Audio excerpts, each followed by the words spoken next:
शाम का समय था। घड़ी में 7 बज चुके थे। ममता जी रोज शाम 5 बजे तक अपना खाना खा पी कर इस समय अपने रामायण का पाठ कर वॉक पर निकल जाती थी। पर पता नहीं क्यों आज अपने कमरे के बाहर अभी तक नहीं आई। उनकी 10 वर्षीय पोती सनवी 2-3 बार कमरे में आकर देख भी चुकी थी। दादी के रामायण पाठ तो आज कुछ ज़्यादा ही लंबे होते जा रहे थे। यही तो वक्त होता था जब वो अपनी दादी के साथ बाहर घूमने जाती थी, नहीं तो स्कूल और कोचिंग में ही पूरा दिन निकल जाता था। यही तो सुकून के पल होते थे जिनमें वो अपनी मर्जी से खुलकर सांस लेती थी और दादी से नए किस्से कहानियाँ सुनती थी।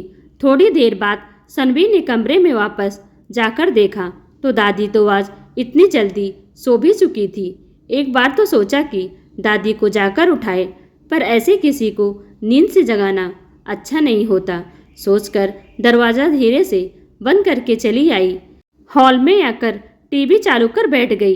इतने में उसकी मम्मी वंशिका अपने कमरे से निकल कर आई और बोली, अरे सनवी बेटा, तुम यहाँ टीवी देख रही हो, आज घूमने नहीं गई? नहीं मम्मा, दादी आज जल्दी सो गई, सनवी ने उदास होते हुए कहा। आज मम्मी जी जल्दी सो गई? क्या बात हुई होगी? बेटा उनकी तबीयत तो ठीक है, उन्होंने कुछ कहा? नहीं मम्मी, मैं जब उनके कमरे में गई थी तब दादी सो चुकी थी। अच्छा चलो ठीक है, तुम टीवी देखो, कहकर वंशिका अपने कमरे में आ गई। कुछ देर बाद उसका पति तनुज भी घर आ गया। सनवी को टीवी देखते हुए देखकर बोला, अरे सनवी बेटा, घूमने नहीं गई आज? टीवी देख रही है? हाँ, मम्मी जी जल्दी सो गई तो सनवी टीवी देख रही है।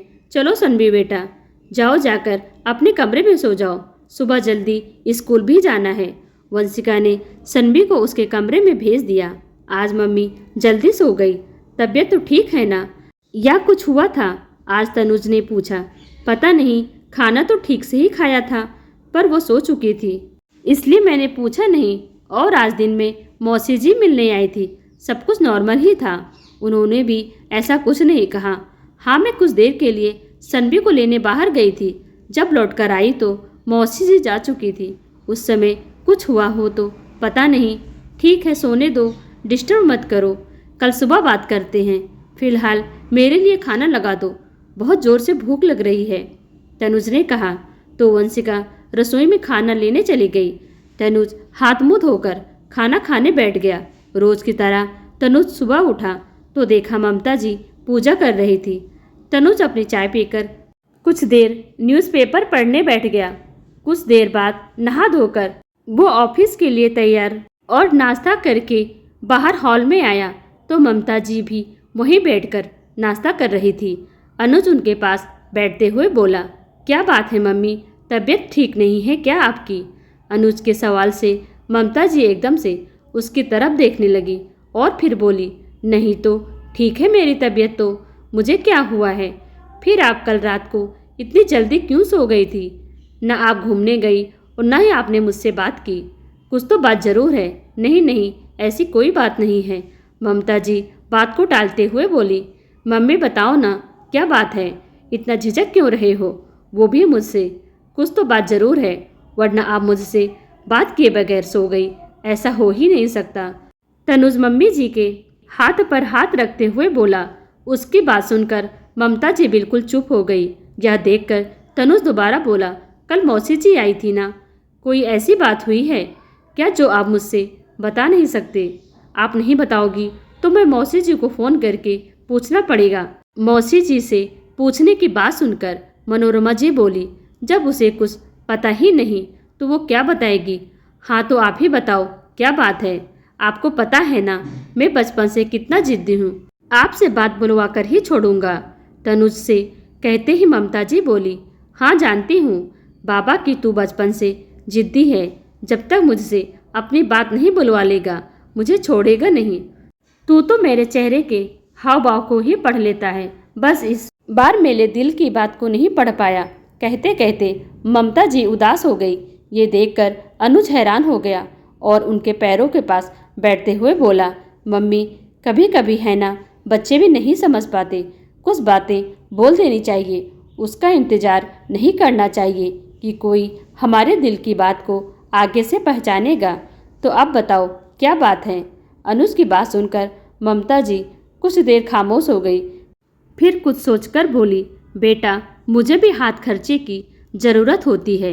ममता जी की बात सुनकर तनुज हैरान रह गया, फिर बोला, मम्मी सब कुछ आपका ही तो है, मैंने कभी नहीं टोका आपको किसी चीज़ के लिए, आपने जो चाहा मैंने ला कर दिया।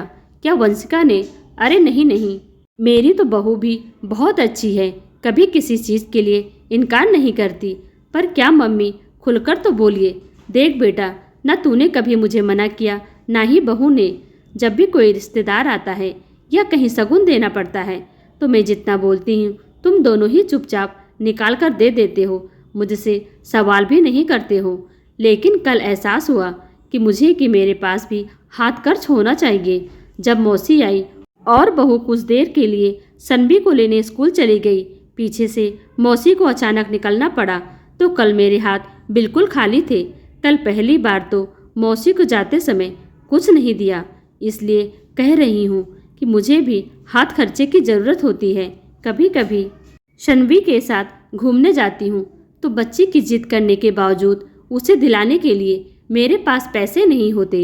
बार बार तुम लोगों से मांगने से अच्छा है कि अगर मेरे हाथ में कुछ पैसे हो तो मैं अपने पास से ही निकाल कर दे दूँ। ममता जी की बात सुनकर तनुज बिल्कुल खामोश हो गया। वहीं वंशिका भी दरवाजे पर खड़ी उनकी बातें सुन रही थी। तब वंशिका बोली, मम्मी जी सही कह रही हैं, हाथ खर्च की तो हर किसी को ज़रूरत होती है। हमने तो इस बारे में कभी सोचा ही नहीं।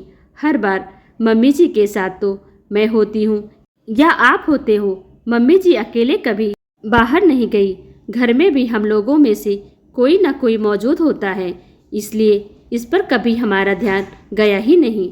माफ़ करना मम्मी, इस तरफ तो हमारा ध्यान ही नहीं गया। हम तो भूल ही गए थे कि आपको भी हाथ खर्चे की ज़रूरत होती है। अब से हम यह गलती नहीं करेंगे।